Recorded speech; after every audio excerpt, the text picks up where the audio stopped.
es la encuesta CACEN, que es la encuesta de clasificación socioeconómica de Chile, y en segundo lugar el registro social de hogares, que es como una patita más específica o más acotada familia por familia con respecto a la situación socioeconómica de cada una de las familias del país. Y después de eso, quiero que revisemos cómo se han ido desarrollando las situaciones que es... Vale, súper, después lo voy a revisar. ¿Cómo se han ido desarrollando en términos de política social en Chile? Es decir, sabemos que la política social ha tenido cambios en los últimos 30 años, que tienen que ver básicamente con el modelo de Estado que tenemos, un Estado más bien neoliberal, etcétera, y qué es lo que vamos a hacer al respecto, y vamos a ver cuáles son los giros o los cambios que esta política o que este modelo de desarrollo sobre el que estamos inmersos hoy día ha afectado en nuestra política social y cómo eso se traduce en lo que vemos hoy día, ¿ya? Así que espero terminar esos dos aspectos, y si no, hay algunas otras cosas que también están pendientes. Así que yo creo que la próxima clase, que es la clase del día 3 de enero, ya el 3 de enero del 2019, esa sí sería la última clase bajo esta modalidad online, ¿ya? Y después de eso pasamos al tema de las entrevistas. Eso, ¿ya? Así que vamos a partir al tiro con lo que tiene que ver con nuestra primera clase de hoy, ¿ya? ¿Qué es lo que vamos a ver entonces? Vamos a revisar los resultados de la última encuesta CACEN. La última encuesta CACEN, como no sé si todos ustedes lo saben, pero la encuesta CACEN es el instrumento que mide caracterización socioeconómica en Chile. Esta encuesta se hace bianualmente, cada 2 años se asume el desafío de medir la pobreza en Chile, ¿no? Antes de eso voy a pasarles un videíto como de resumen de lo que vimos en las clases anteriores con respecto a lo que es la política social. Si no se escucha, me avisan al tiro y lo dejamos de pasar, porque hice unas pruebas antes y no sé si habrá funcionado, ¿ya? Así que esto, y de ahí pasamos a los resultados de la CACEN, ¿ya? Para que vayamos recapitulando lo que son las políticas sociales y cómo las vamos entendiendo. Avísenme si es que si es que se escucha con problemas.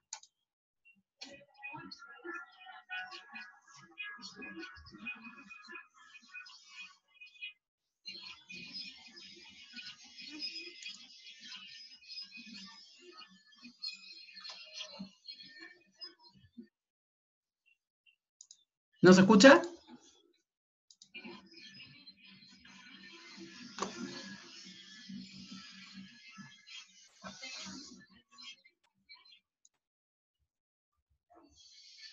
Ya.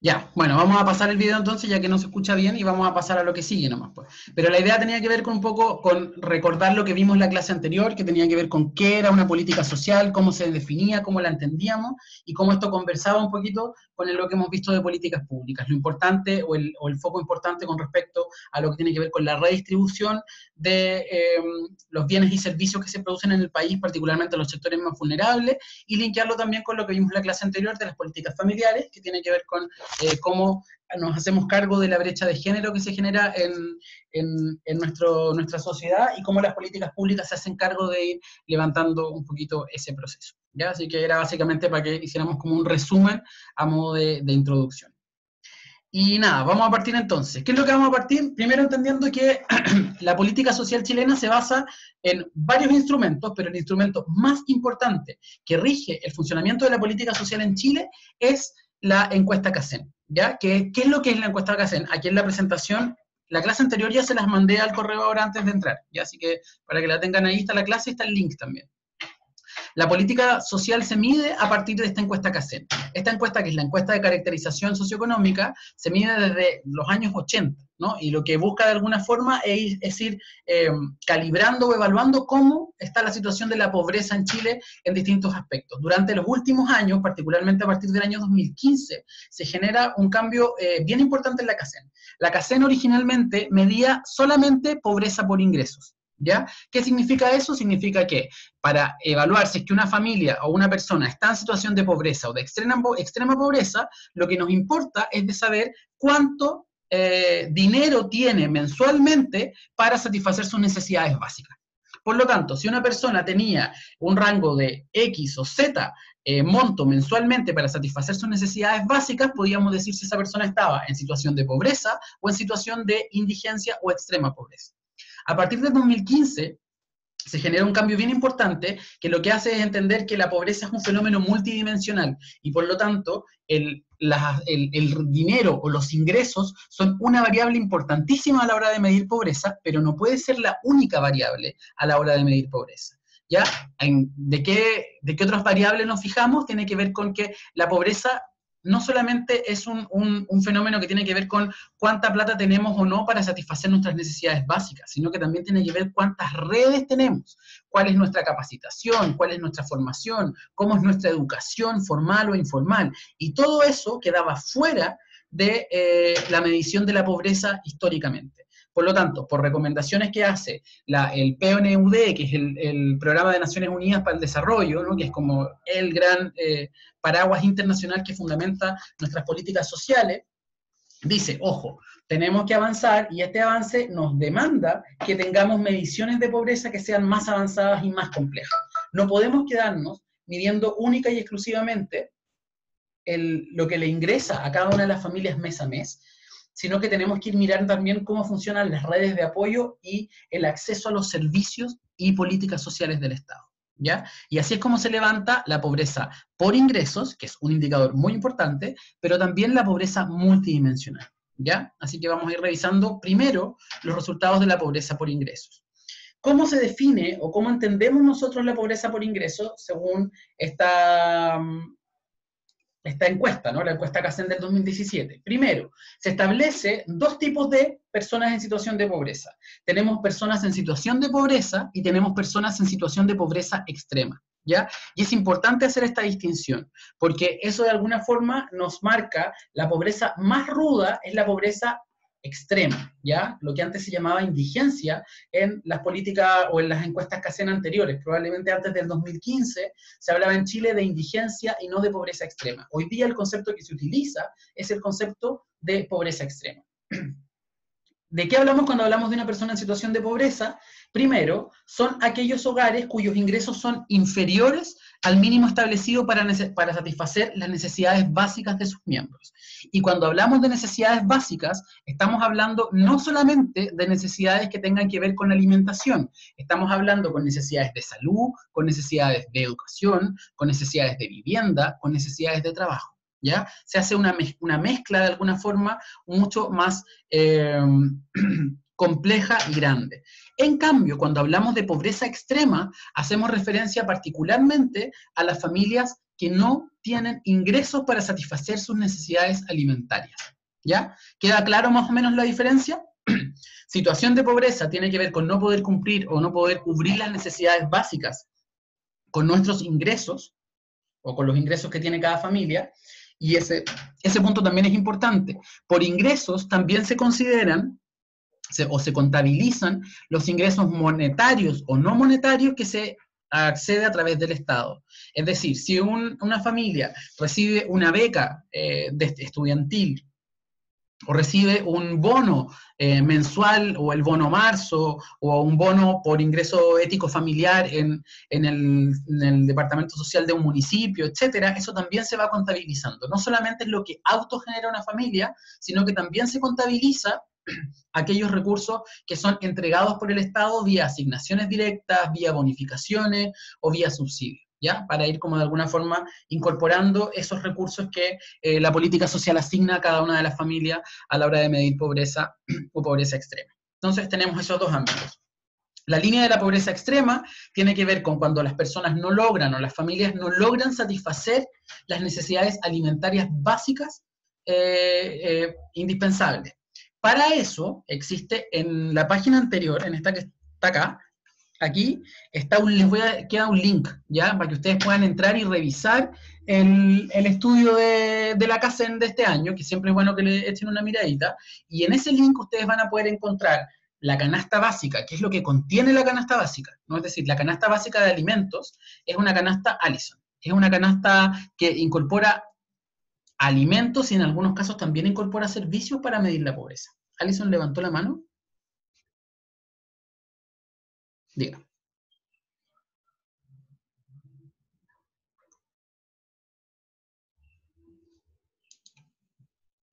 Ya. Allison.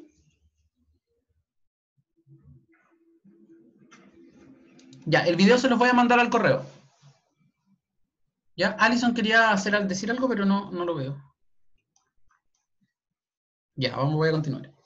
Entonces, es importante que ustedes, si tienen tiempo, o una recomendación en realidad, es que revisen este instrumento o revisen este informe para que ustedes lo puedan revisar, ¿ya? En la presentación va el link, así que también lo van a poder descargar una vez que vean la presentación. Entonces teníamos pobreza extrema, que es cuando no se logran cubrir las necesidades alimentarias básicas de una familia, y esto corresponde al costo de la canasta básica de alimentos por persona, que ahí se ha establecido como un monto como calórico, es decir, es necesario porque para una persona pueda vivir en condiciones óptimas en nuestro país, en nuestro clima, etcétera, necesitamos que una persona tenga que consumir necesariamente cierta cantidad de calorías y cierta cantidad de proteínas, y eso es lo que se junta en esta canasta básica inicial, ¿ya? Y además también revela como otros, o refleja otros hábitos de consumo que tienen que ver con nuestras familias, lo que se gasta en luz, en agua, en gas, etc. Y la línea de la pobreza tiene que ver con el ingreso mínimo establecido por una persona para satisfacer sus necesidades básicas. Pero aquí estamos hablando de algo más que alimentación. Es decir, tenemos estas dos líneas. Recuerden, esto es súper importante y es como pregunta de prueba, para que lo tengan así como súper claro. La línea de la pobreza y la línea de la pobreza extrema tienen que tener ustedes muy claro cuál es la separación de eso. Y ahí tiene que ver con satisfacción de las necesidades alimentarias por una parte, y necesidades básicas por otra. Tenemos esa distinción, ¿ya? Alison había levantado la mano, pero no escribió nada, así que... Ya, sigamos. ¿Cuáles son los números que tenemos? Cuando nosotros miramos pobreza según ingresos, que es lo que estamos viendo en primer lugar, ya que es lo que vamos a ver, después vamos a ver con multifactores, ¿no? Cuando hablamos de pobreza en, multidimensiones, primero, pobreza por ingresos, según la última CACEN, que es la del 2017, nos dice que un 8,6% de las familias en Chile están en situación de pobreza. De estas familias, que serían alrededor de 412.000 personas en Chile viviendo bajo la línea de la pobreza, nos encontramos que existe sería 1.115.000 personas viviendo bajo la línea de la pobreza, nos damos cuenta que tenemos 400.000 personas que viven bajo la línea de la extrema pobreza. ¿Ya? Este dato igual es súper importante y también les recomiendo que lo anoten porque también es un dato que ustedes tienen que manejar con claridad. Es decir, tenemos bajo la medición de pobreza por ingresos, nos damos cuenta que tenemos más de 1 millón de personas viviendo bajo la línea de la pobreza y más de 400.000 personas viviendo bajo la línea de la extrema pobreza, ¿ya? Ese es como el dato que tenemos duro con el que trabajan hoy día todas las políticas públicas. Como veíamos en las primeras unidades, todas las políticas públicas se construyen a partir de información que se va levantando en distintos ministerios y de distintas formas, ¿ya? Y este dato está casi en todas las caracterizaciones que ustedes puedan ver. Cuando revisemos cualquier proyecto de política social, un proyecto de infancia, un proyecto de drogas, un proyecto de vivienda, un proyecto de pensiones, siempre el dato CACEN es un dato que es utilizado, porque este es el instrumento, entre comillas, más formal con que el Estado cuenta para medir su caracterización socioeconómica. Y al contrario, este mismo instrumento nos dice que tenemos cerca de 16 millones de personas que no estarían en situación de pobreza, ¿ya? Entonces tenemos un 8,6% de las personas que están viviendo en situación de pobreza según la CACEN y un 91,4% que no estarían en esa situación. De este 8,6 tenemos que un 2,3 de estas personas están en situación de extrema pobreza, es decir, no logran satisfacer ni siquiera sus necesidades alimentarias, y un 6,3 se encuentran en la línea de la pobreza que no logran cumplir o satisfacer sus necesidades básicas. ¿Ya? ¿Estamos claritos ahí? Sigamos. ¿Qué más tenemos acá? Acá vamos a mirar la incidencia. Esto es interesante, y por qué les quise poner esta, y después cuando pasemos a la pobreza multidimensional vamos a dar cuenta que hay diferencia. ¿Por qué? Porque como la pobreza multidimensional se empezó a medir única y exclusivamente en 2015, no tenemos estudios que sean como longitudinales sobre cómo ha avanzado la pobreza en Chile. Pero sí tenemos estudios que nos dicen cómo ha avanzado la pobreza por ingreso. Y aquí nos damos cuenta que la pobreza por ingreso en los últimos 10 años tiene ha ido descendiendo sostenidamente. Es decir, el 2006 teníamos un 29% de la población en Chile viviendo bajo situación de pobreza. Es decir, casi un 30% de la población hace 12 años atrás vivía en situación de pobreza. 16% de esta población vivía en situación de pobreza no extrema y 12% vivía en situación de pobreza extrema o indigencia. De ahí estas cifras han ido bajando y nos damos cuenta que en medición de pobrezas por ingreso, la baja ha sido bien consistente, ¿no? Es decir, pasamos del 29 al 2006, al 25 al 2009, a 22 el 2011, a 14. Entre el 2011 y el 2013 vemos que se dio un salto bien importante con respecto a la medición de pobreza que tenemos. Del 22 al 14. Del 2013 al 2015 vemos que también hay una baja interesante del 14% al 11%, y del 2015 al 2017 vemos que hay una baja a un 8,6%, que es lo que tenemos hoy día. Pero ojo, esto solamente es en la medición por ingresos. Porque lamentablemente cuando después pasemos a la otra sistema de evaluación de nuestra política social, que es la medición multidimensional, nos vamos a dar cuenta que las cifras son bastante mayores a lo que vemos acá. ¿Ya?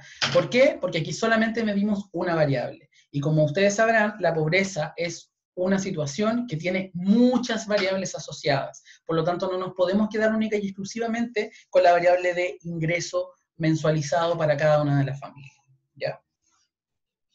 Y vamos a ir mirando también, vamos a ir desagregando los datos que tenemos sobre la CACEN, la pobreza según ingreso. ¿Ya? ¿Qué podemos ir encontrando? Aquí tenemos los resultados por región.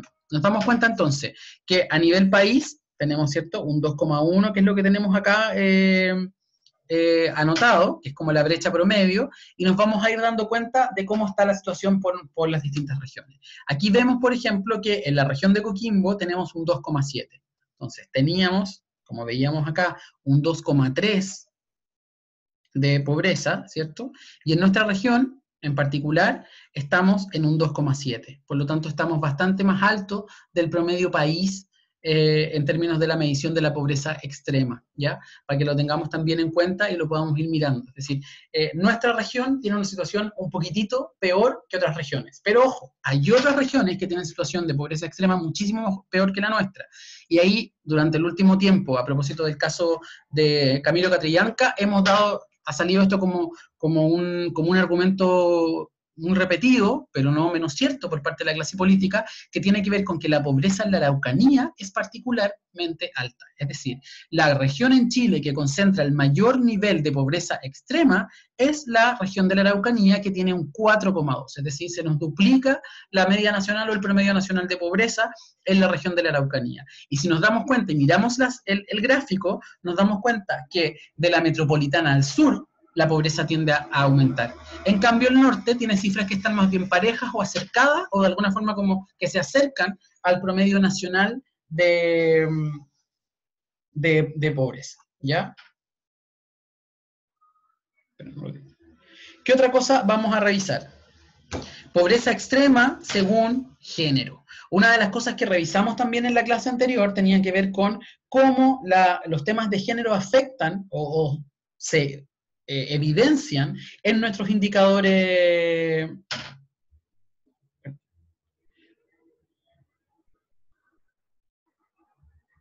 Ya, cómo la línea de pobreza se afecta o se mete dentro de nuestros indicadores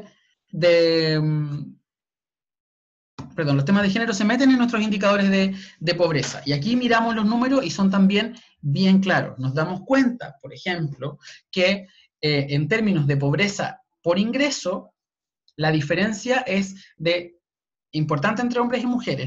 Entre hombres y mujeres tenemos los hombres tienen un 8,2% de situación de pobreza, y las mujeres tienen un 9%, es decir, las mujeres tienen una mayor situación de pobreza que las mujeres.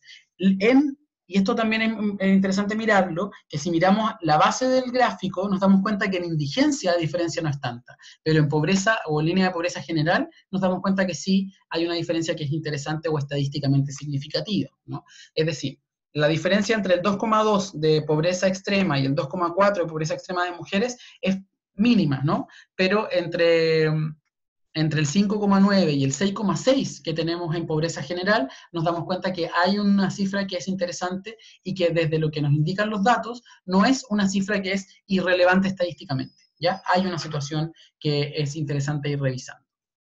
¿Qué otra cosa podemos ir revisando? También lo conversamos en la clase anterior, que tiene que ver con que la pobreza no solamente está más presente o es más clara en términos estadísticos en las mujeres, sino que también en un grupo etario en particular que tiene que ver con el grupo etario de los menores de 18 años o los niños y las niñas. Y aquí si miramos el gráfico, nos damos cuenta claramente que entre los 0 a 3 años están los mayores índices de pobreza en Chile. Es decir, si estiramos el gráfico y lo hacemos en relación a la edad o a grupos etarios, nos vamos a dar cuenta que el grupo etario más empobrecido en Chile es el grupo de 0 a 3 años, es decir, niños muy, muy pequeños y además dependientes del cuidado de sus padres, ¿no? Ahí el nivel de pobreza casi duplica el nivel de pobreza nacional, que es el 8,6, y llegamos a un 15% de pobreza en niños de entre 0 y 3 años.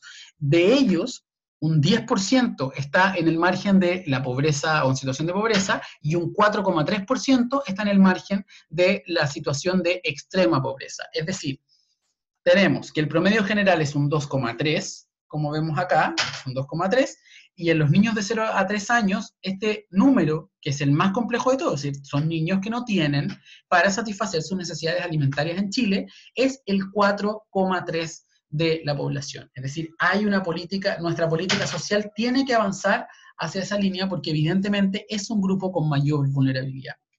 Y el grupo que le sigue, si seguimos mirando este monito, nos damos cuenta que el grupo que le sigue es el grupo de 4 a 17 años. Es decir, seguimos conversando o seguimos desglosando el número en relación a niños, niñas y adolescentes menores de 18 años, por lo tanto dependientes de sus familias en etapa escolar, y que nos va hablando un poquito de cómo se desarrolla este modelo que tenemos. Y ahí también pues, nos damos cuenta que del 2,3 nacional que tenemos en pobreza extrema, en este grupo de edad pasa al 3,7. Es decir, nuevamente, los niños entre 4 y 17 años es la cara de la pobreza. Entonces, la cara de la pobreza en Chile es de mujer y, según ingreso, es una cara femenina, y además también es una cara que tiene que ver con una edad en la cual están en proceso de desarrollo. De ahí las cifras se nos estabilizan entre los 18 y los 44 años. ¿Y por qué se nos estabilizan entre los 18 y los 44 años? Porque evidentemente este grupo y de aquí para abajo, en realidad, este grupo tiene acceso al mundo del trabajo. Y al tener acceso al mundo del trabajo, son personas que evidentemente van a poder cumplir o satisfacer sus necesidades básicas familiares o sus necesidades básicas en términos como de alimentación, ¿no? Es decir, teniendo acceso al trabajo, nos podemos con facilidad dar cuenta de que es posible salir de la línea de la pobreza. Por eso es que muchas veces las políticas que apuntan hacia el enfrentamiento a la pobreza están íntimamente relacionadas con las políticas de trabajo. No podemos desvincularlas. Son dos ámbitos que están siempre en conversación, ¿ya? Y aquí vemos también que la pobreza empieza a decrecer hasta los grupos de 60 años y más, ¿no? Pero más ratito, cuando hagamos la comparación con la medición de la pobreza multidimensional, nos vamos a dar cuenta que esta línea que la vemos así tan clara, es decir, desde mientras más chico el menos edad a mayor edad, la pobreza va decreciendo. Cuando miremos la estadística de la cifra de pobreza multidimensional, nos vamos a dar cuenta que pasa algo así, que está alta, baja y vuelve a subir. ¿Por qué? Porque lo que mide la pobreza multidimensional son cosas que no están necesariamente bien evaluadas con este indicador que tiene que ver con la pobreza por ingreso. ¿Qué otro aspecto vamos a revisar? La incidencia de la pobreza extrema y la pobreza y la pobreza extrema según la pertenencia a pueblos indígenas. Y aquí ya lo habíamos conversado recién, se los había contado, que evidentemente los números son claros. Es decir, el porcentaje de pobreza en la población general, entre comillas, es de un 8,6, y en la población que pertenece o dice pertenecer a grupos, a pueblos indígenas, se dispara a un 14,5. Es evidentemente, es un número que nos tiene que llamar la atención. Es decir, nuestro sistema, o nuestro sistema social, empobrece o le entregaría menores oportunidades y menores derechos a las personas que tienen una ascendencia indígena o que se sienten parte de una población indígena, ¿ya? Y por números que son importantes, es decir, en la población no indígena tenemos un 2% de pobreza extrema, y en la población indígena tenemos un 4%. Es decir, el doble de personas en situación de pobreza extrema se encuentran en las poblaciones, en los pueblos originarios. Y por eso es tan importante que levantemos políticas sociales que de alguna forma tiendan a quebrar esta línea, ¿no? Por eso es que el gobierno también, cuando se sienta a conversar sobre el tema de la Araucanía, uno de los temas que pone sobre la mesa tiene que ver con el desarrollo social y el desarrollo económico del país, porque la pobreza en este grupo en particular es particularmente alta, ¿no? 4%, es decir, el doble de la población general, entre comillas, o no indígena, en pobreza extrema, y un 10% versus un 6,3% nacional, y un 5,8% en población que no se declara indígena, ¿no? Ahí vimos como la primera parte, ¿ya? ¿Qué entonces es lo que estamos revisando? Vimos cómo funcionan los indicadores según pobreza multidimensional, o sea, perdón, pobreza por ingresos, ¿ya? Ahora vamos a revisar lo que tiene que ver con la pobreza multidimensional. Y cuando hablamos de pobreza multidimensional, lo que nos plantea también es lo siguiente, dice, esto viene desde lineamientos que nos entrega el PNUD, que es el Programa de las Naciones Unidas para el Desarrollo, como les contaba antes, y a nivel chileno esto se mide a través de la encuesta CACEN, ¿ya? Y lo que busca de alguna manera es cómo avanzamos desde la medición de ingresos, es decir, de cuánta plata tienen las personas mes a mes para poder sobrevivir o llevar su vida, hasta otras variables que nos permitan de alguna forma movernos con mayor tranquilidad o de alguna forma integrarnos de mejor forma dentro del contexto social en el que estamos, ¿ya? ¿Qué es lo que nos dice ahí? Entonces ahí se miden carencias en distintas dimensiones. ¿Cuáles son las dimensiones que se miden desde la pobreza multidimensional? 5. Y ojo, aquí también hay un cambio. Entre la del 2015 y la del 2017 se agregó una última medición, ¿ya? La primera vez que se midió la pobreza multidimensional se midieron 4 dimensiones, que fueron educación, salud, trabajo y seguridad social y vivienda. Y en la última se agregó una que tiene que ver con nivel de vida general, o lo que en nuestra encuesta tiene que ver con acceso a redes, etc. Así que ahora vamos a ir revisando los datos de cada una de estas dimensiones. Primero, recuerden, el número que teníamos recién era un 8,3, ¿cierto? 8,3 de las personas que, según la medición por ingreso, estaban en situación de pobreza. Y según la pobreza multidimensional, según incorporando estas otras variables a la medición de pobreza, pasamos a un 20,7, ¿ya? Es decir, cuando se incorporó esta metodología el año 2015, fue bien interesante ver el proceso político en ese momento. ¿Por qué? Porque tomar la decisión de incorporar la medición de pobreza multidimensional fue una decisión que requirió mucho, fue una decisión política que requirió mucha espalda, ¿no? Es decir, hubo un trabajo bien importante con respecto a los académicos, al mundo que trabaja en temas de desarrollo y pobreza, de decir, oye, hay que hacer esta medición aunque no nos convenga, porque al gobierno que estaba a cargo de este proceso el año 2015, no le era conveniente que de pasar de una pobreza de un 10% se nos disparara de pronto la cifra y nos diéramos cuenta que no tenemos nada, 1 millón de pobres, sino que estamos mirando que tenemos 3,5 millones de pobres, ¿ya? Y esa decisión es importante también considerarla, porque evidentemente es una decisión que demandó una vocación o una definición política importante, es decir, vamos a hacer este cambio. Lo bueno de esto es que estos cambios no se hacen, y por eso es que es tan importante el multilateralismo, ¿no? Como una manera de relacionarnos. Estos no se hacen solamente porque a un gobierno de turno se le ocurre, sino que también porque hay toda una política internacional con respecto a la medición de pobreza que nos va diciendo, oigan, ustedes, Estado, tienen que actualizar sus instrumentos, tienen que ir midiendo de mejor forma, la pobreza para que puedan tener políticas sociales mucho más atingentes y pertinentes a las necesidades de su pueblo. Y así llegamos a esto.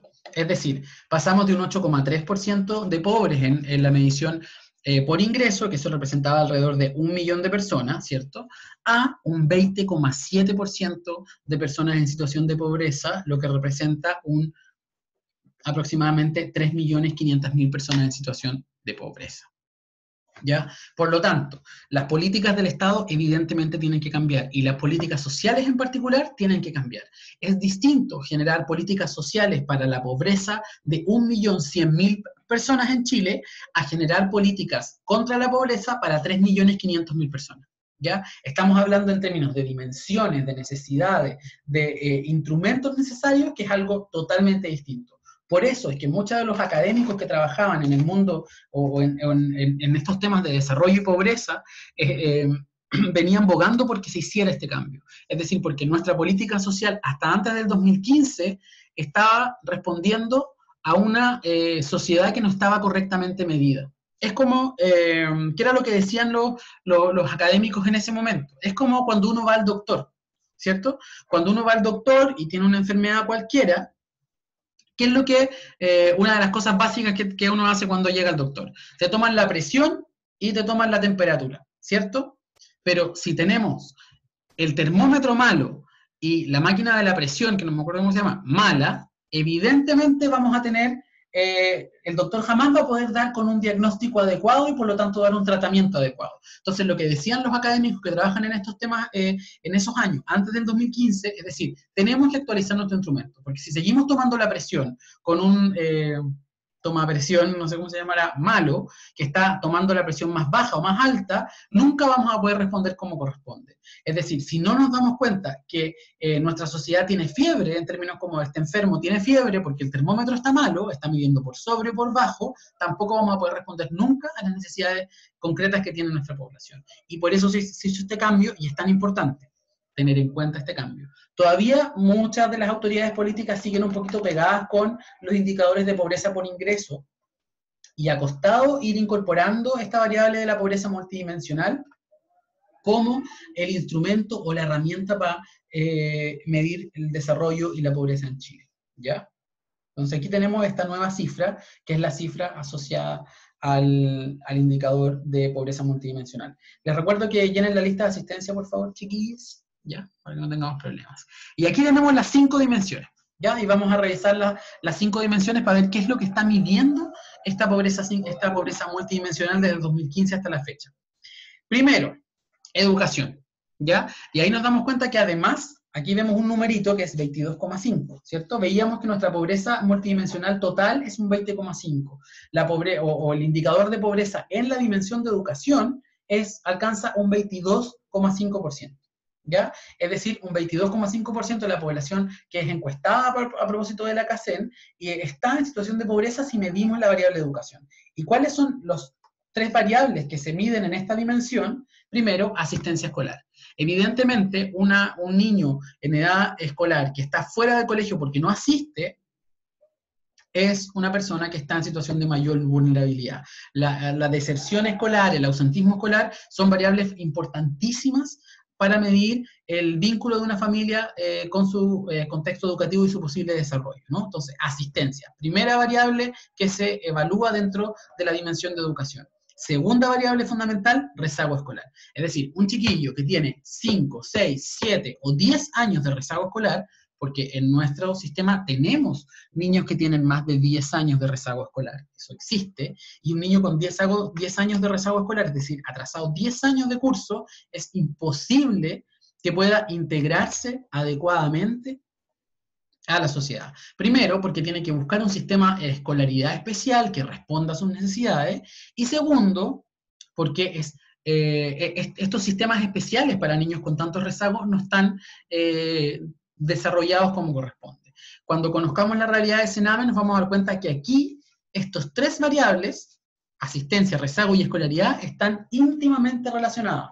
Y por eso volvemos a lo que veíamos antes, que los grupos más vulnerables son quienes presentan o tienen una prevalencia mayor de pobreza en ámbito por ingreso y también multidimensional. ¿Y cuál es el tercer aspecto que se mide aquí? Escolaridad. Es decir, si la persona ya salió del colegio, es decir, tiene más de 18 años, salió de su etapa formal como de educación y de formación, sí tenemos que medir si una persona es, a qué ciclo educativo corresponde.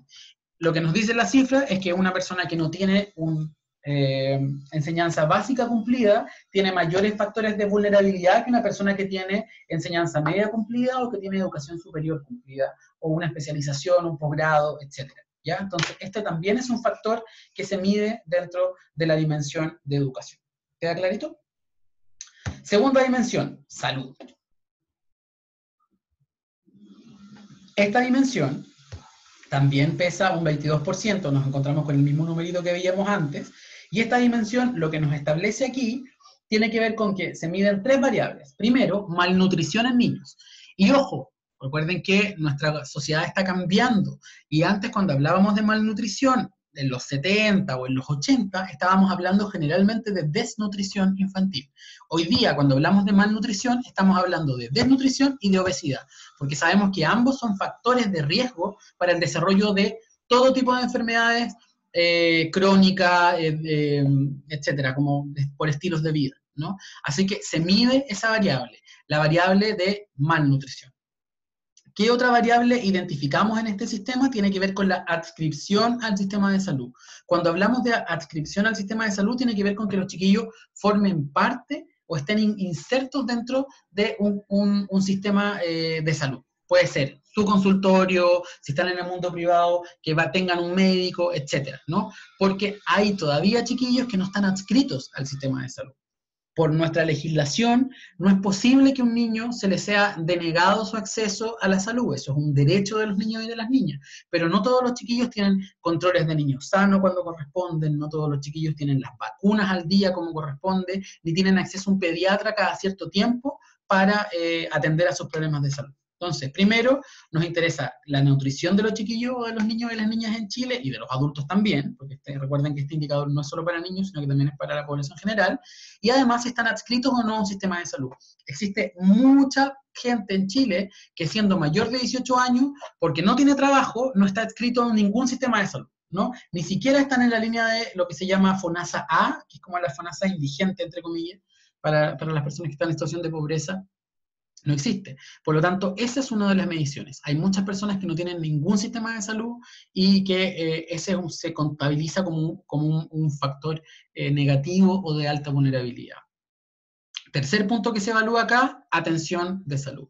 Es decir, no solamente nos interesa que estén bien nutridos, que se alimenten bien y que no tengan nutrición por exceso o por defecto, como veíamos antes, también nos interesa que estén inscritos en un sistema de salud para poder recibir atención, pero también nos interesa que reciban atención de salud. Es decir, que cuando estén en situación de enfermedad puedan ser acogidos por algún sistema de salud público o privado para atender a sus dolencias. ¿Ya? Hay personas hoy día que no tienen acceso a un sistema de salud y por lo tanto tampoco tienen acceso a atención sanitaria cuando lo necesitan. Esta es una de las variables que se identifican dentro de esta medición de la pobreza multidimensional. Tercer aspecto que se incorpora dentro de esta pobreza multidimensional que hemos identificado acá, que pesa el 22,5% también, ¿ya? Entonces, tiene que ver con el trabajo y la seguridad social. Cuando hablamos de trabajo y seguridad social, también tenemos tres variables que son las que se evalúan. La primera tiene que ver con la ocupación. Como veíamos antes, uno de los factores fundamentales para evaluar o ir cotejando o promover el desarrollo o la inclusión de las personas dentro del contexto social tiene que ver con el nivel de ocupación, de cesantía.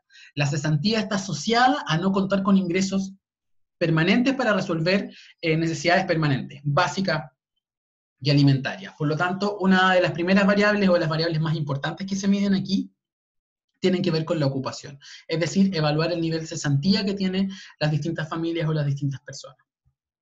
Segunda variable que se evalúa aquí tiene que ver con la seguridad social. Cuando hablamos de seguridad social estamos hablando de las prestaciones relacionadas con la previsión social, es decir, que estén cotizando, por ejemplo, para sus jubilaciones, que estén cotizando para su sistema de salud, que tengan acceso a prestaciones que tengan que ver con la línea de los subsidios o los bonos asociados a temáticas particulares, ¿no? Estamos hablando, qué sé yo, temas de discapacidad, etcétera. Entonces ahí se va como evaluando eso también.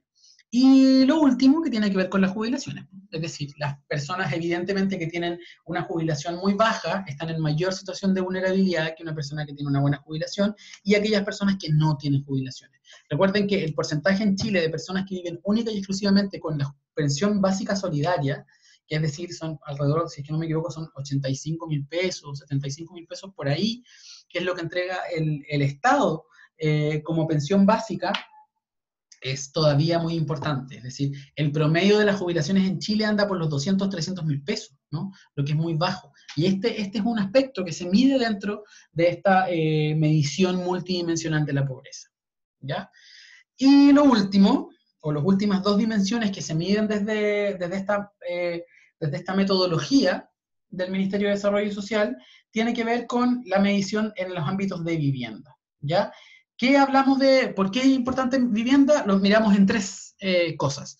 Habitabilidad, servicios básicos y entorno, ya, perdón, tres variables. Primero, cuando hablamos de habitabilidad, estamos pensando en que las personas vivan en condiciones adecuadas para vivir, es decir, tiene que ver con la materialidad de la vivienda en la que viven. Es decir, una familia que vive en situación de campamento, en una casa que está desarrollada, o en una casa que está desarrollada, qué sé yo, con materiales que no son óptimos, es decir, cartón, plástico, y no de una buena forma, es una persona que evidentemente está en situaciones de vulnerabilidad mayor. ¿Qué otra cosa es importante? Acceso a servicios básicos, luz, alcantarillado, agua potable. Esos tres servicios básicos siguen siendo fundamentales a la hora de medir la situación de pobreza multidimensional de una persona en la línea de la vivienda. Y lo último tiene que ver con el entorno. También, cuando hablamos de entorno desde las políticas de vivienda, nos interesa que las personas vivan en contextos o en barrios que estén conectados con servicios comunitarios básicos, es decir, que tengan un consultorio cerca, que tengan una posta, perdón, un retén de carabineros, que tengan plazas donde puedan divertirse o salir a pasear con los niños, que tengan vialidades que los permitan conectarse, etcétera, ¿no? Entonces es importante tener en cuenta eso. Eso también se mide en este ámbito. Si miramos aquí estas cuatro variables, educación, salud, trabajo y vivienda, entre estas cuatro nos suman un 90%, ¿ya? Y el último 10% en el cual se mide la situación de pobreza en Chile, tiene que ver con el contexto de redes y cohesión social, ¿ya? Este fue el último contexto, la última dimensión que se agregó a nuestra evaluación de pobreza. ¿Y qué es lo que mide básicamente? Primero, que exista apoyo y participación social. Es decir, que las personas formen parte de organizaciones sociales o que tengan una red comunitaria de soporte.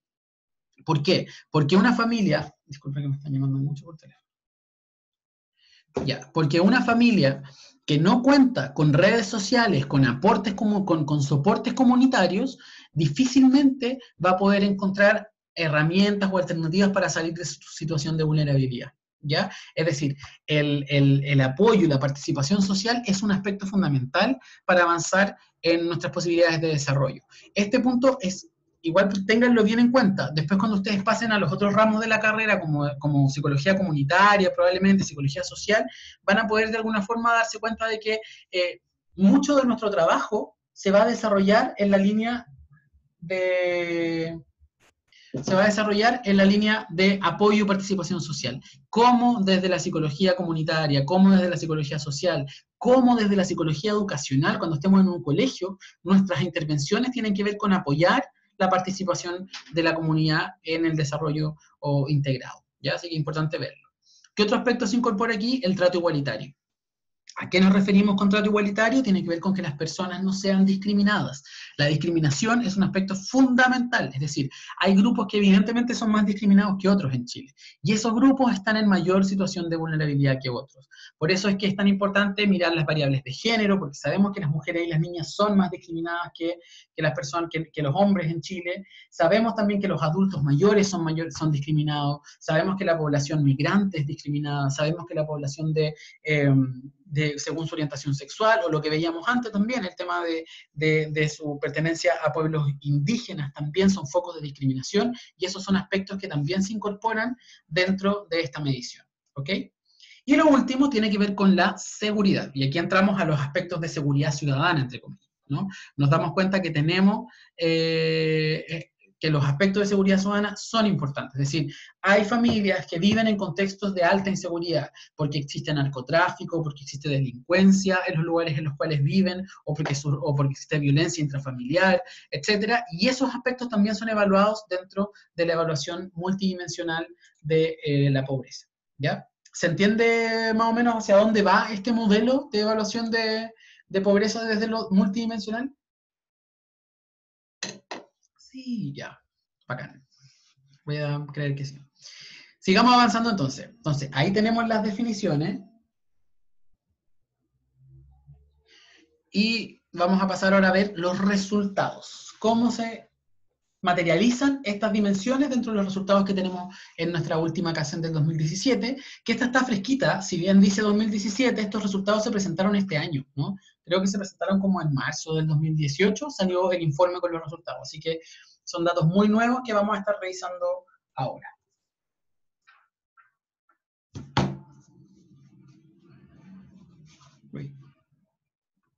Ya.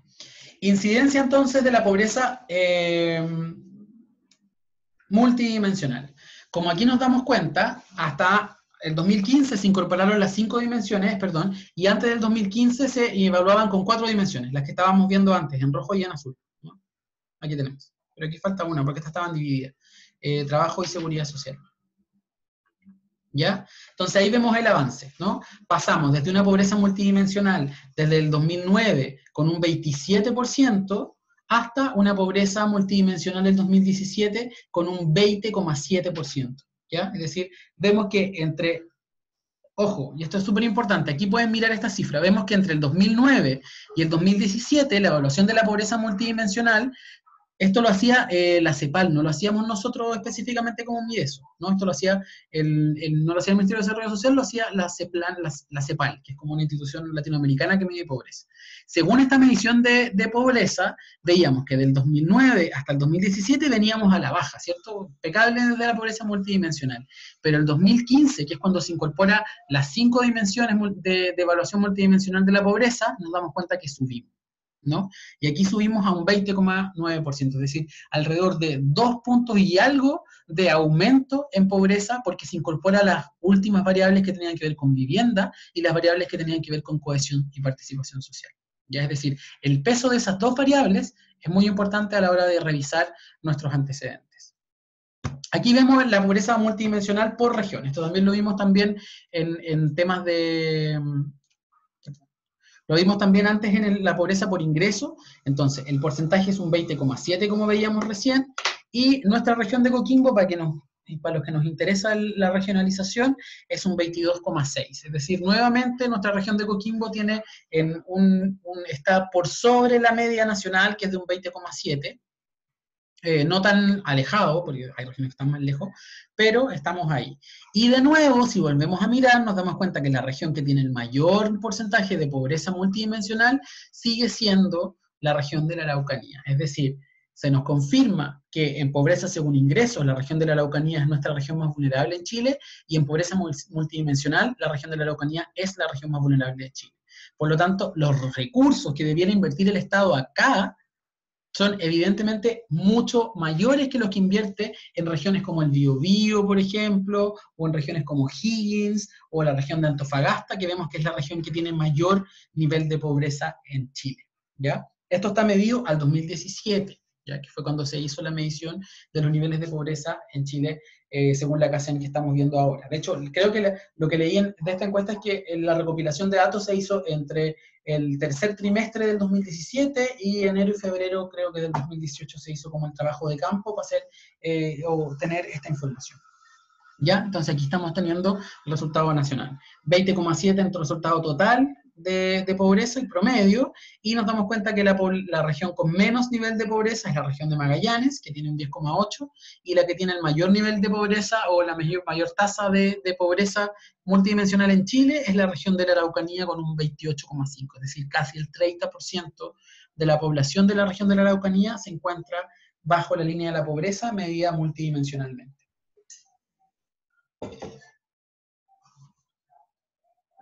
Vamos a seguir revisando. ¿Qué tenemos entonces? Aquí nos damos cuenta que en la medición de pobreza multidimensional también hay diferencias, pero aquí las diferencias son, entre comillas, favorables a las mujeres desde la pobreza multidimensional.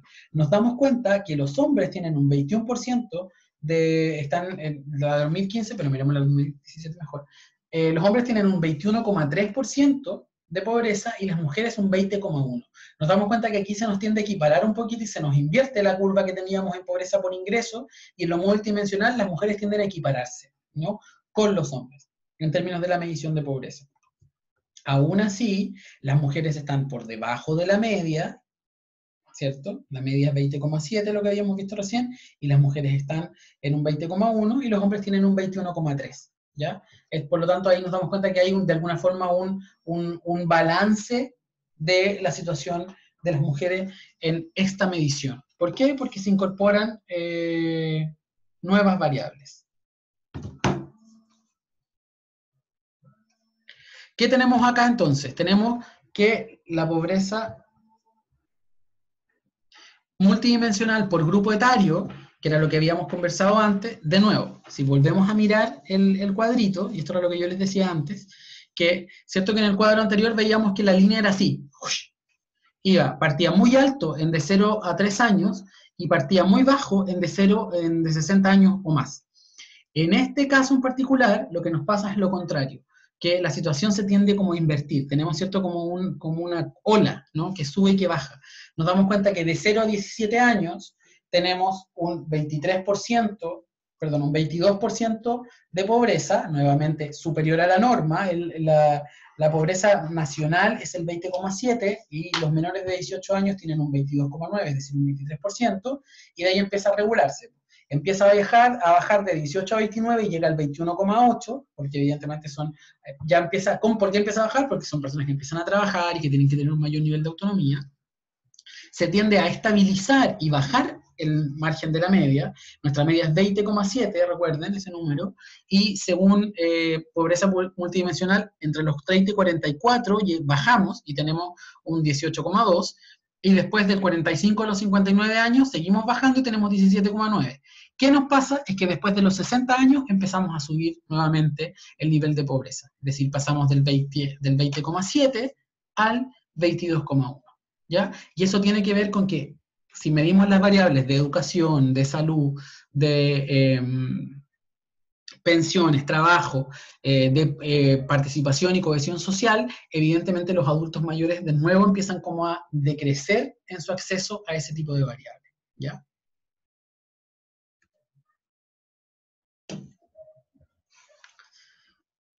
¿Qué más?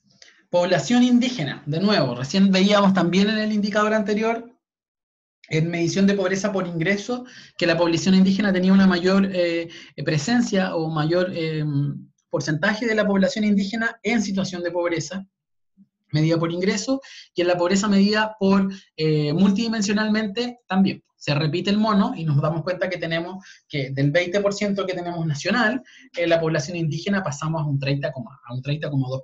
Es decir, hay 10 puntos más de pobres o de personas en situación de pobreza dentro del marco de los pueblos indígenas. ¿Ya? Eso de nuevo es una información que no podemos perder de vista, porque nos dice que nuestras políticas de inclusión hacia la población indígena tienen que tener una mirada económica importante para que de alguna forma se incorpore esta variable dentro de las distintas políticas de desarrollo. Y para ir cerrando, vamos a mirar entonces que tenemos cómo contribuyen relativamente cada una de estas dimensiones a, a la medición de pobreza multidimensional. Ya, aquí tenemos como un mono general. En ese mono general vemos que tenemos el 100%, que sería como la medición de las variables. ¿Cuáles son las variables que más impactan a la hora de medir multidimensionalmente la pobreza? Evidentemente, trabajo y seguridad social, con un 31% de impacto, ¿no? Es decir, la variable más importante a la hora de medir la pobreza multidimensional, o que tiene mayor incidencia dentro de los números y de la estratificación socioeconómica de Chile, es la variable de trabajo y seguridad social. Y en segundo lugar, tenemos con un 28% la variable de vivienda y entorno. Es decir, son las variables que nos están, de alguna forma, inclinando la balanza. Y la tercera variable que tiene implicancia en esto es la variable de educación. Es decir, atendiendo vivienda, salud y trabajo, este monito, o perdón, el resultado general de pobreza, que es el que tenemos acá, sería bastante distinto, ¿no? Entonces, es importante entenderlo. Esas tres variables, educación, vivienda y trabajo, son las variables que tienen mayor peso a la hora de modificar o reconfigurar la situación de la pobreza en Chile. En cuarto lugar tenemos la situación en el ámbito de salud, que también es un número no despreciable de un 10%, y un 5,6% en el ámbito de redes y de cohesión social. ¿Se entiende? Es decir, cuando se hace como el compendio, la medición o la sistematización de los datos de pobreza en Chile, estas variables, así es como de alguna forma pesan, ¿ya? Estas variables son más importantes. La variable de trabajo y seguridad social es la más importante, seguida por vivienda, y en tercer lugar por educación. ¿Ya? Eso en definitiva. Entonces, no sé si tienen dudas o consultas con respecto al tema de pobreza, que es lo que estamos viendo ahora, ¿no? ¿Quedó claro la definición de los dos tipos de variables? Las variables, o sea, la pobreza, la línea de la pobreza general con la línea de pobreza extrema. Eso es fundamental, ¿ya? Entonces, primero, el principal instrumento de definición de política pública en Chile es la encuesta CACEN, que es la que caracteriza o segmenta a la población en términos socioeconómicos. Y tener en cuenta las cifras generales, porque es súper importante que las tengamos. Un 8,3% de pobreza según ingreso, que era lo que habíamos visto al inicio, y un 20,7% de pobreza según evaluación multidimensional, ¿ya? Para que tengamos en cuenta esas dos variables a la hora de evaluar lo que viene, ¿ya? Eso era lo que yo quería ver hoy día, y ahora vamos a avanzar, porque lo que viene no lo voy a alcanzar a terminar hoy, porque nos quedan 20 minutos, pero lo voy a dejar avanzado, ¿ya? Y después lo terminamos en la próxima clase. Que tiene que ver con, ya revisamos qué es una política social, qué es una política pública, cuáles son los objetivos que cumple, revisamos también la importancia de las políticas de ¿cómo se llama?, de conciliación, de la vida familiar también, en la clase anterior. Y lo que vamos a ver ahora tiene que ver con cuál ha sido el giro que han dado nuestras políticas sociales en los últimos 30 años en Latinoamérica y en el mundo, ¿no? Es decir, cómo nuestra política social ha ido mutando según los cambios en los cuales estamos insertos. Bueno.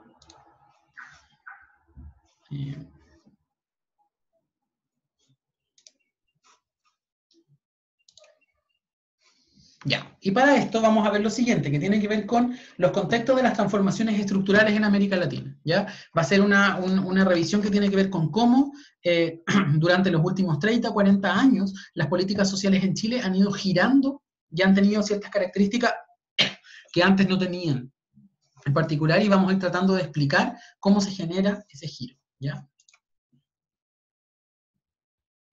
Primero, existen como ciertos aspectos o antecedentes históricos que nos dan cuenta de por qué la política social o la política pública latinoamericana o del mundo ha ido girando o ha ido cambiando de eje.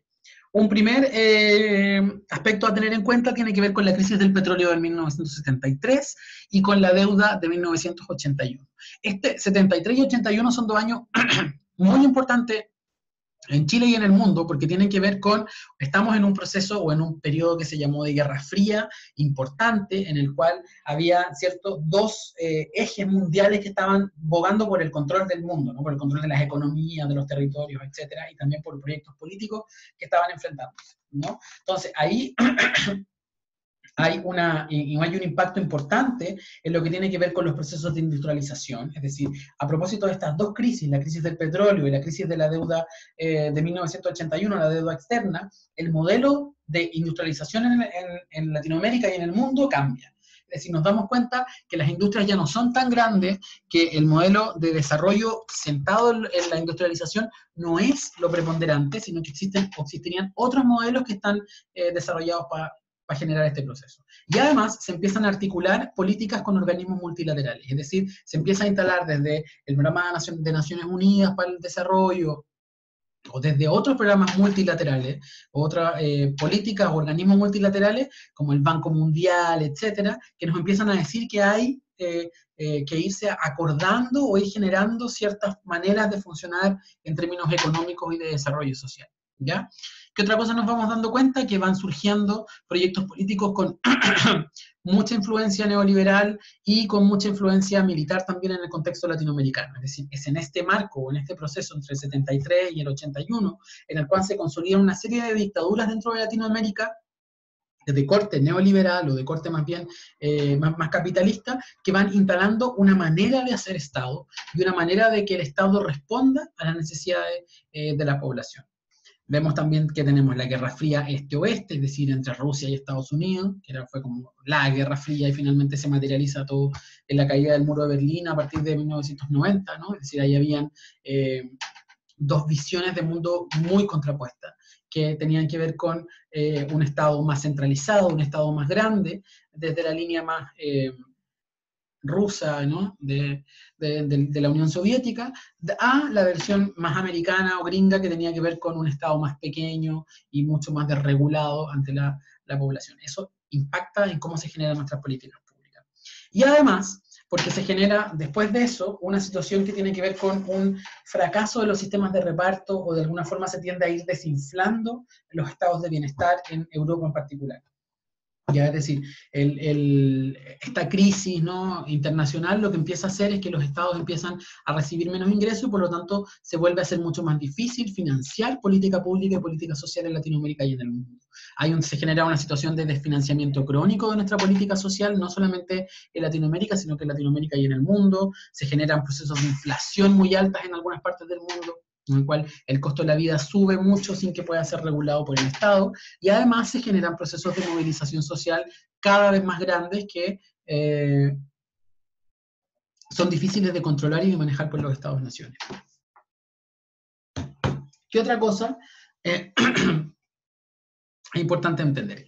¿Cómo se responde en ese momento? Es decir, ante este tipo de crisis, lo que se hace básicamente es generar ciertas reformas neoliberales que lo que buscaban era liberar al Estado. Por lo tanto, se generan al menos dos olas de reformas neoliberales. Vemos las primeras olas de reformas neoliberales en los 80. ¿Qué es lo que hacen estas reformas neoliberales de los 80? Primero, dos cosas, ¿no? Pasan desde los sistemas de capitalización individual, perdón, de los sistemas de reparto a los sistemas de capitalización individual. ¿Qué significa esto? Hasta antes de estas primeras reformas neoliberales en los 80, el Estado de Bienestar lo que hacía era, todos los contribuyentes, por su salud, pensiones, etcétera, aportaban su previsión a un fondo común que después se distribuía entre toda la población. Las reformas neoliberales lo que hacen es decir, no, aquí no hay un fondo común solidario, sino que cada uno mata a su toro, y lo que tú puedas como contribuir desde tus pensiones específicas, se guardan en un fondo de capitalización a tu nombre y apellido, que tienen tu nombre y tu RUT. Y así es como se generan los sistemas de ISAPRE, FONASA, pensiones, AFP, ¿ya? Que son como el clásico, ¿no? Entonces, se tiende a avanzar desde un sistema de reparto a sistemas individuales en términos de salud y de previsión. ¿Cuál es como un poco la idea o la lógica de estas reformas? Es primero, controlar el déficit fiscal. Como veíamos antes, el Estado estaba en una situación de crisis o de desfinanciamiento producto de la inflación, de la crisis, etcétera. Por lo tanto, esta medida lo que logra hacer es controlar el déficit fiscal, es decir, que los recursos o que el Estado empiece a gastar menos en previsión social de las personas, y eso se logra. En segundo lugar, estimular la cotización, estimular que las personas puedan libremente, muy entre comillas, cotizar en sus sistemas de salud o en sus sistemas de ahorro de pensiones, ¿no? Que lo puedan decidir, entre comillas, libremente. Se trata de estimular el ahorro, ¿no? Es decir, que las personas puedan ir como ahorrando durante esos momentos, y también lo que se busca es incorporar flujo de capitales, es decir, que privados de alguna forma, o que los privados puedan ocupar los recursos de nosotros, de todos, que ponemos en las cotizaciones de salud o de previsión, para poder ir de alguna forma inyectándolas a la economía y hacer que la economía crezca, ¿no? Eso era, o esa era la idea original del modelo, ¿no? Lo que vemos hoy día en salud y en pensiones es que pareciera que ese modelo no está funcionando del todo o no está cumpliendo la promesa prometida en los años 80, ¿no? ¿Por qué? Porque las pensiones no están en buen nivel y porque además el Estado, este déficit fiscal que de alguna forma se logró controlar en los 80 con estas políticas, el Estado hoy día ha tenido que ir poniendo más y más y más y más plata en los sistemas de previsiones en particular, para suplir o suplementar todo aquello que el sistema privado no logra entregar, ¿ya? Además, la otra característica fundamental de estas reformas neoliberales en nuestras políticas sociales se guarda relación con la incorporación, como veíamos antes, de la atención privada o el fortalecimiento de la atención privada en los ámbitos de educación, de salud y de previsiones, ¿ya? Es decir, ya no son políticas sociales a las cuales se abordan desde lo público, sino que son los privados los que se hacen cargo de resolver o abordar nuestra política de educación, nuestra política de salud, nuestra política de previsión. Así es como se generan los colegios particulares subvencionados, los colegios privados, en el ámbito de la salud así es como surgen las ISAPRE, y en el ámbito de la previsión es como surgen las AFP o administradoras de fondos de pensiones. ¿Qué otras cosas tienen o qué otras características tienen estas políticas, ¿no? Primero, que tiene que ver con que se entrega al mercado servicios públicos que han sido históricamente, han estado a cargo del servicios públicos. Salud, educación y vivienda, como veíamos antes. Se genera el sistema de subsidios a la demanda, es decir, a partir de estas reformas neoliberales de los 80, el Estado lo que hace es subsidiar la demanda, lo que pasa en educación con mucha claridad a propósito del modelo del voucher, es decir, el usuario va con su papelito que es un subsidio para educación o para salud o para vivienda, y va donde el privado lo cobra, y de esa manera vamos subsidiando la demanda de provisión de bienes sociales o de política social.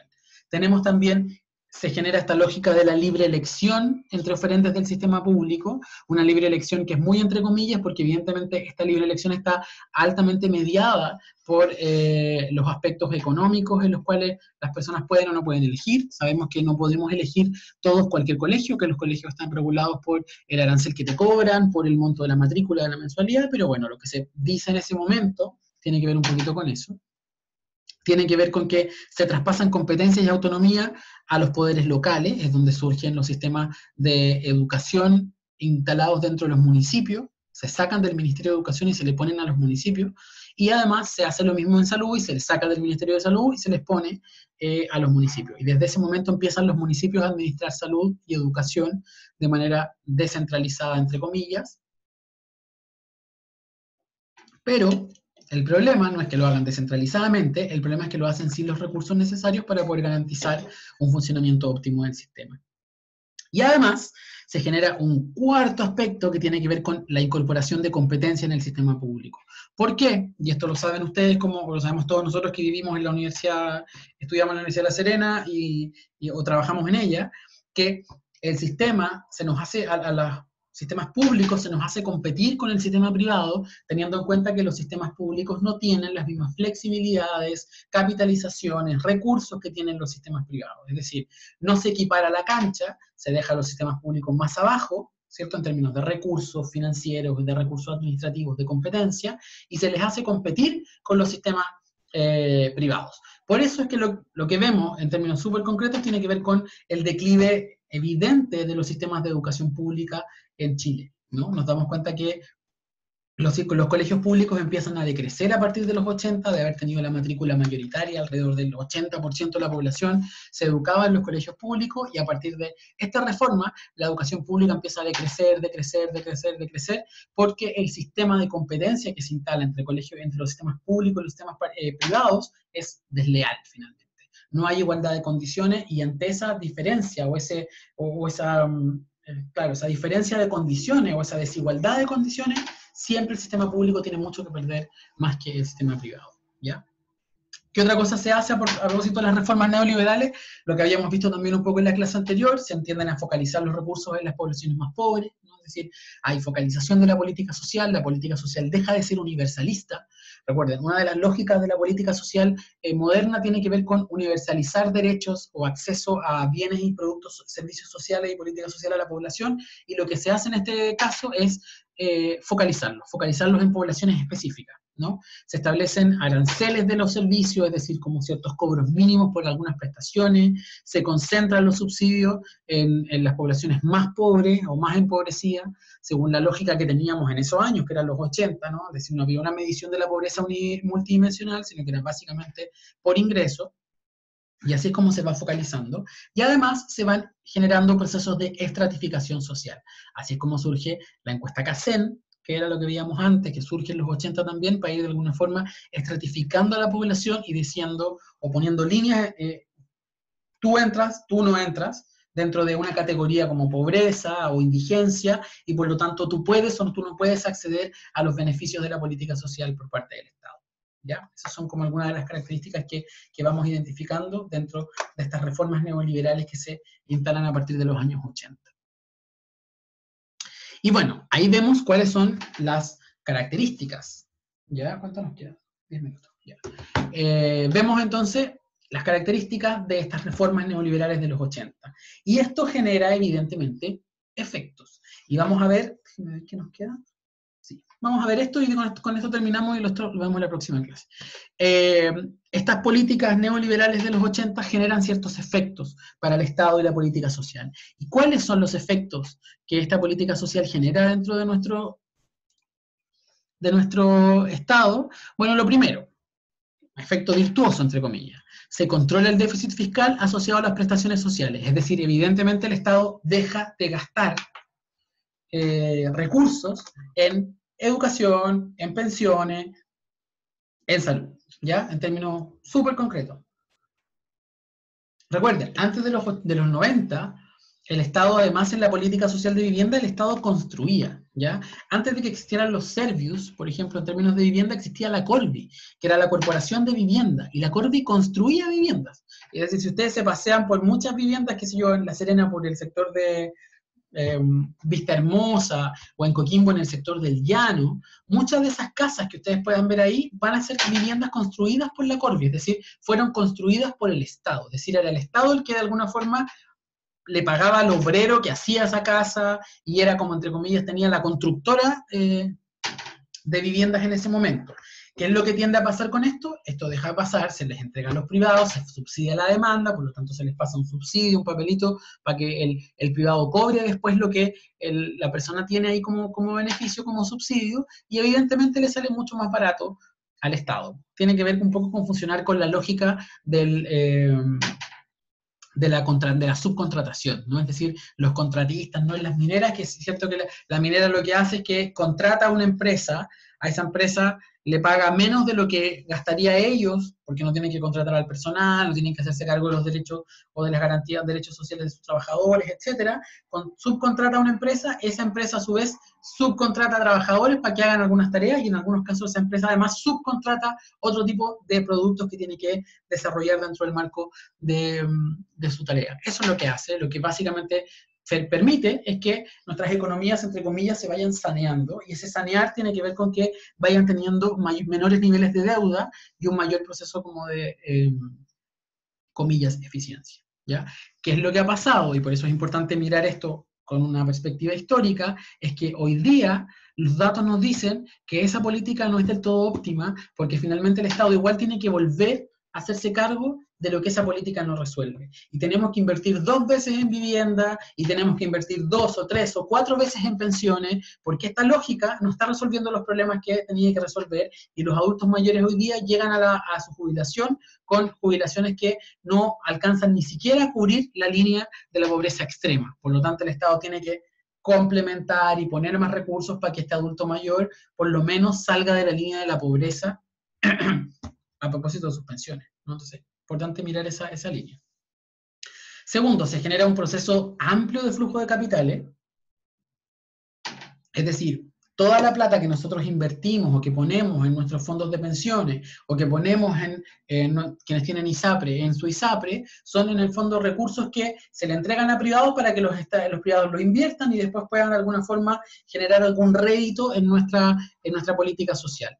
Lamentablemente, lo que nos hemos dado cuenta durante también los últimos años es que, a pesar de que pongamos más en estos sistemas de capitalización individual, las empresas que controlan estas políticas sociales nunca pierden, sus ganancias son siempre muy altas, las ganancias de la AFP, las ganancias de las ISAPRE, son altísimas a costa de ir restringiendo los beneficios o las prestaciones a las que pueden acceder las distintas personas, ¿no? Y nuevamente generamos el mismo problema. Es decir, recuerden, antes de que existiera el plan Auge, que hoy día se llama GES en salud, es decir, las garantías explícitas en salud, antes de eso existía el sistema totalmente desregulado en el mundo de las ISAPRE. Es decir, las ISAPRE no tenían ni siquiera que asegurar un mínimo de prestaciones, un mínimo de enfermedades que atender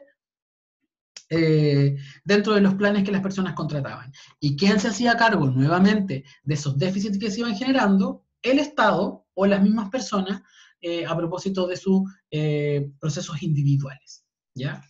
¿Qué otra cosa empieza a pasar? Se empiezan a desarrollar herramientas de contención y reducción de la pobreza, es decir, nos damos cuenta y miramos recién en las cifras que evidentemente las cifras empiezan a bajar. Ahí es importante mirarlo y hay que ser bien claro en eso. Nuestra pobreza ha ido bajando. ¿Qué es lo que tiende a pasar? Y por eso es importante incorporar la variable de la pobreza multidimensional, es que ha ido bajando si lo medimos desde una dimensión, pero si miramos las dimensiones amplias del proceso, nos damos cuenta que no ha ido bajando tanto como quisiéramos, porque recuerden, partimos en el 2006 con un 30% de pobres, y hoy día, según la medición multidimensional de pobreza, tenemos un 20%. Por lo tanto, esta baja sostenida no ha sido tan sostenida, porque finalmente lo que hemos ido haciendo es que la situación social ha ido cambiando y los instrumentos nos los hemos ido modificando o adecuando a lo que queremos medir. ¿Qué otra cosa ocurre también? Hay un chat. Chin, chin. Sí, les voy a mandar un correo con eso, no se preocupen. Después de la clase les mando correo con eso. Ya, ¿qué más? Altos niveles de segmentación en los servicios ofrecidos, ¿ya?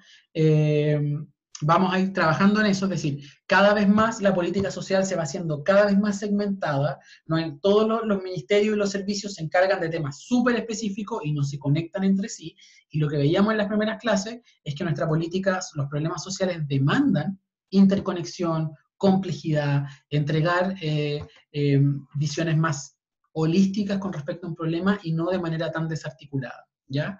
¿Qué otra cosa nos va ocurriendo? Hay un cambio de relación con el usuario, se empieza a incorporar la lógica del consumidor, y eso es muy importante y lo pueden ver todos ustedes, ¿no? Es decir, hoy día, cuando una persona va a reclamar a un servicio de salud, porque está esperando durante mucho tiempo que lo atiendan, ¿cuál es la queja o el reclamo más constante? Es decir, oiga, yo estoy pagando por esto, ¿no? Y por eso es que usted no me puede hacer esperar tanto tiempo. En vez de entrar en las lógicas que tienen que ver con que este es un derecho, por lo tanto, yo necesito recibir mi atención de salud como un derecho, no como un consumidor. Y esa lógica del ciudadano al consumidor es fundamental a la hora de mirar nuestra política social. Hoy día casi toda nuestra política social funciona con la lógica del consumidor y no del ciudadano. Y los últimos 2 puntos, porque ya estamos como por terminar, es que se traspasa la precariedad o la inestabilidad laboral a la lógica de los beneficios sociales, es decir, nuevamente, esta lógica de la subcontratación, del voucher, del subsidio a la demanda, lo que hace es ir precarizando y de alguna forma dejando en condiciones de mayor dificultad a los trabajadores que están en este ámbito, y además los beneficios sociales igual tienden como a diluirse o a ir haciéndose de alguna forma mucho más precarios o inestables, ¿no? Están relacionados con la capacidad de pago, de endeudamiento, etc. Y también se traspasa mucho al usuario la responsabilidad de esa situación. Es decir, hoy día, ¿quiénes son los responsables de que tengan malas pensiones? Lo podemos mirar en el escenario nacional, las personas que no cotizaron durante todos los años de su trabajo.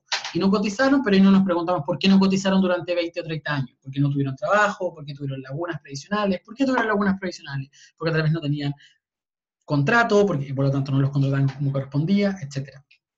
Entonces, toda esta lógica son algunos de los efectos de nuestro modelo o las reformas a la política social desde la lógica neoliberal. ¿Ya? Voy a quedar aquí. La próxima semana terminamos con esto y vamos a revisar algunas cifras más, como algunos indicadores que también son importantes para ir cerrando, y ahí con esto cerramos esta parte del curso. ¿Ya? Estamos en tiempo.